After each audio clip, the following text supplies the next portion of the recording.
Welcome to the Real News Network. I'm Paul Jay in Miami Lakes, Florida, and welcome to Reality Asserts Itself.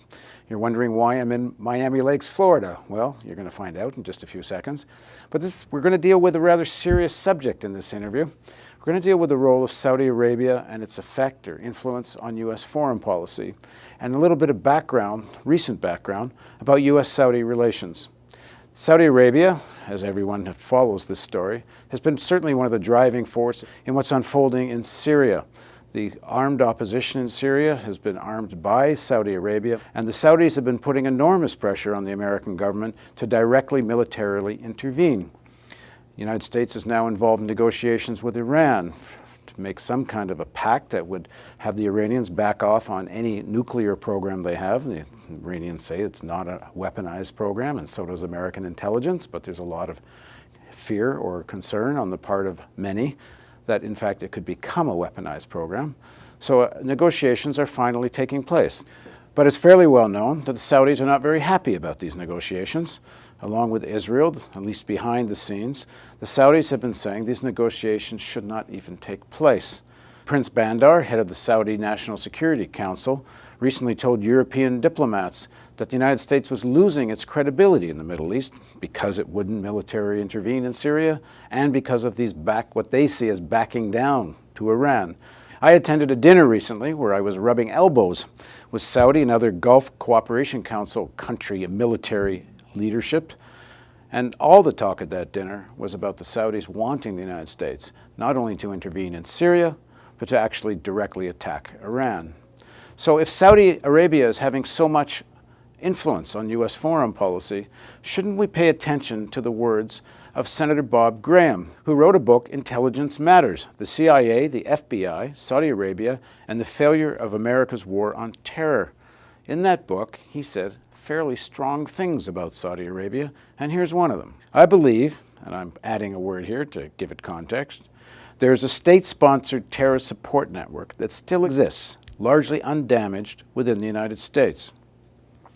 The whole book is about the role of Saudi Arabia and its connection to 9/11, and according to Bob Graham, members of the Saudi government and royal family were directly connected to inspiring, funding, and helping support the organization of certain 9/11 conspirators. And that's a result of his work as chair of the Congressional Joint Committee on 9/11.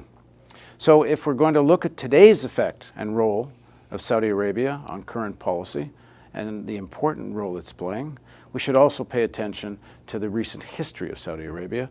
And now joining us to talk about all of this is Senator Bob Graham. Thanks very much for joining me. Thank you very much, and I appreciate your interest in this very important and underreported subject. And strangely underreported, given that this isn't just some piece of history that should be in the museum and isn't it interesting to discuss it, but we're talking about the active role of Saudi Arabia today, not just in terms of affecting U.S. foreign policy, but on other issues that you mentioned in terms of potentially ongoing terrorist networks. Their active role and how our perspective on that active role would be different if there was an acceptance of the fact that Saudi Arabia was essentially a co-conspirator in 9/11. How much that would change the way in which, particularly in the current milieu of events in the Middle East, Saudi Arabia is being viewed. It would change everything. Given so much of our policy is based on Saudi Arabia as being, at least one of, if not the primary ally in the Middle East. And that perception that Saudi Arabia since World War II has been the object of a special relationship with the United States, I think has contributed, not the total reason, but a factor in that we have gone so unexamined in this current relationship between Saudi Arabia and the United States. Okay, before we go further, let me introduce Bob Graham properly, because Senator Graham is not just a senator in the sense that there's a lot of senators, but not all senators have played as prominent a role as Senator Graham has in the American intelligence community. And here's a little bit of an introduction, because I know he's done a lot more than what I'm about to say. So, Bob Graham, who was born in 1936, was the 38th governor of Florida from 1979 to 1987, and a United States Senator from that state from 1987 to 2005. Graham tried unsuccessfully for the 2004 Democratic presidential nomination, but dropped out of the race on October 6, 2003. He announced his retirement from the Senate on November 3rd of that year. Graham is now concentrating his efforts on the newly established Bob Graham Center for Public Service at his graduate alma mater at University of Florida. After he left office, he served as chairman of the Commission on the Prevention of Weapons of Mass Destruction, Proliferation, and Terrorism. Graham also served as co-chair of the National Commission on the BP Deepwater Horizon oil spill and offshore drilling. And he's a member of the Financial Crisis Inquiry Commission and the CIA External Advisory Board. So Senator Graham is not just a senator. Senator Graham has been at the center of a lot of very important issues that face American intelligence. So, Senator Graham, let's in this show, reality asserts itself, and that you're going to. This is a bit of a tease, all this, because we're going to go back a little bit. We usually start with a little bit of the backstory of our subjects, and a little bit of why they think what they think, and then we kind of get into the issues. So, tell us a little bit about growing up. Your father was a state senator. He was a dairy farmer and became a fairly prominent family in Florida. I grew up on a farm which was an island in the middle of the Everglades.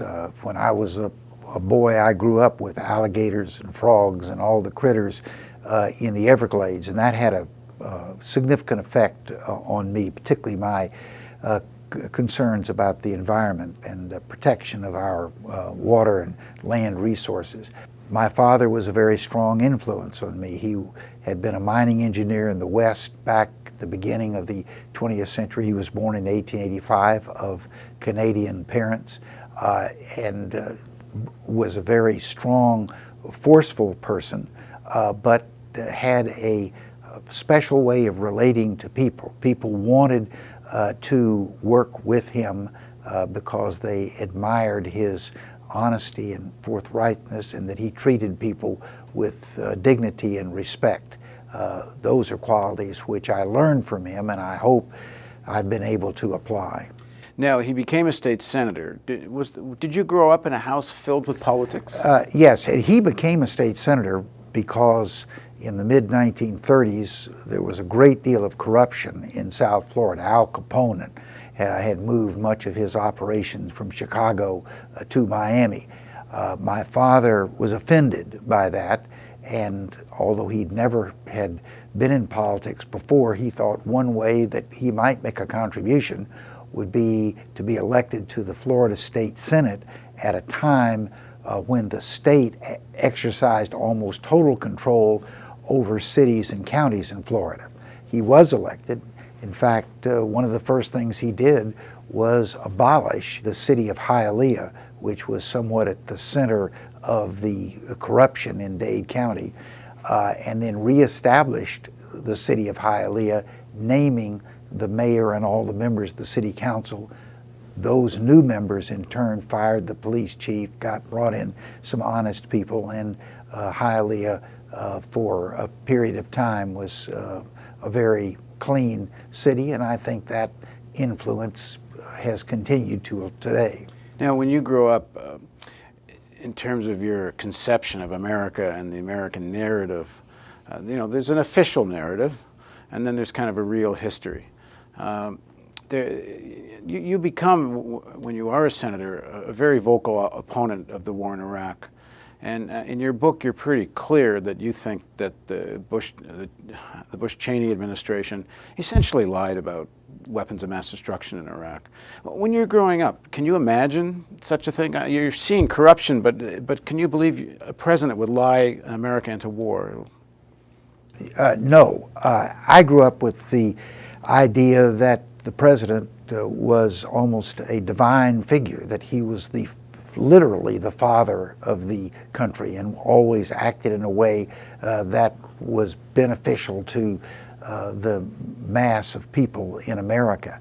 I had a very high reverence that you may have disagreements with the current occupant of the office, but the presidency itself was a benighted a position deserving of your respect and worthy of your confidence.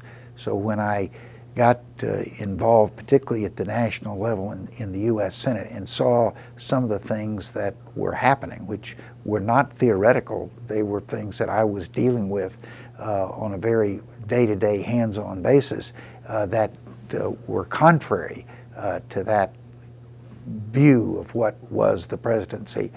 It was a very disillusioning experience. And maybe some of the comments that I make in the book, Intelligence Matters, reflect that path to disillusionment. Prior to the Iraq War, are there moments on that path? That was the dramatic moment.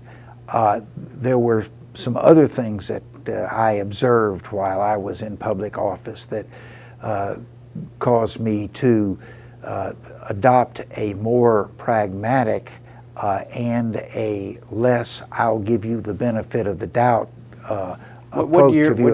are you in the Senate? I went to the Senate in 1987. Okay. And when do you get onto the Intelligence Committee? In 1993. So from 93 forward, and I suppose a lot of this stuff is classified, but are there things that you know from being on the Intelligence Committee that were on this path to disillusionment? Again, the circumstances that surrounded 9/11 and the run-up to the Iraq War were the epiphany events in my full appreciation of this. But there had been other things that had occurred which began to harden me for this epiphany which I was to experience in the near future. Are there examples of that? And let me say, because, I mean, you pursue stuff with your committee on 9/11 that it would have been a lot easier for you not to pursue. And especially would have been a lot easier for you to shut up afterwards. But you didn't. I mean, you wrote a book about it. You wrote a novel because some of the stuff was classified, and the only way to get a sense of it was through fiction. But then you write a nonfiction book where you really come out with some bold statements. It would have been a lot easier for you to keep quiet. So what makes you that person? I think it's my growing up experience, the influence of my father, the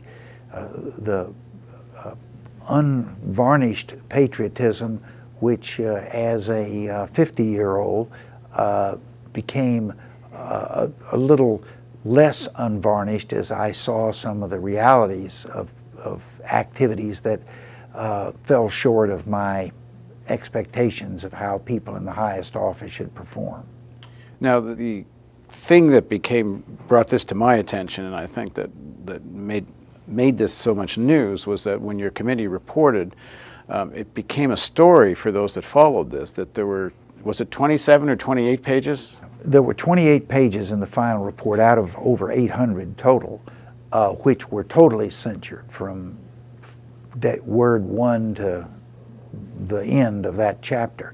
That was the chapter that largely dealt with the financing of 9/11, who paid for these very complex and in many instances expensive activities that were the predicate for 9/11. I was stunned that the intelligence community would feel that it was a threat to national security for the American people to know who had made the 9/11 financially possible. And I am sad to report that today, some 12 years after we submitted our report, that those 28 pages continue to be withheld from the public. Now, it's fairly clear from your book what's in the 28 pages. I mean, in general terms, the Times did a report on those 28 pages. A journalist for the Times spoke to someone who'd actually seen the 28 pages, didn't reveal the name, but apparently it's the actual names of people in the Saudi government and Saudi royal family that are in on financing 9/11 conspirators. And your book makes it pretty clear that that's what it's about. First of all, who ordered the redaction that you weren't allowed to say this? Yeah. First, I'm going to have to withhold my comment on what you have just said. I am under the strictures of classification. I have, although it was written in 2002, I still have a reasonably good remembrance of what was in those 28 pages, but I'm frustrated because I can't talk about it. I know, and that's why I quoted the Times and didn't ask you. Well, I appreciate because I know you can't say it. Yeah. But the Times said they had talked to someone, and I'm not even asking you to confirm it because that might get you in hot water too. But the report was that this is actual names, and you actually said, you pointed and said who's who, and that all got redacted. Yeah. So in the next segment of our interview with Senator Bob Graham, we're going to dig into the evidence uncovered by his inquiry and why he thinks the Saudi government and members of the royal family were directly involved in the events of 9/11. Please join us again on the Real News Network for Reality Asserts Itself with Senator Bob Graham.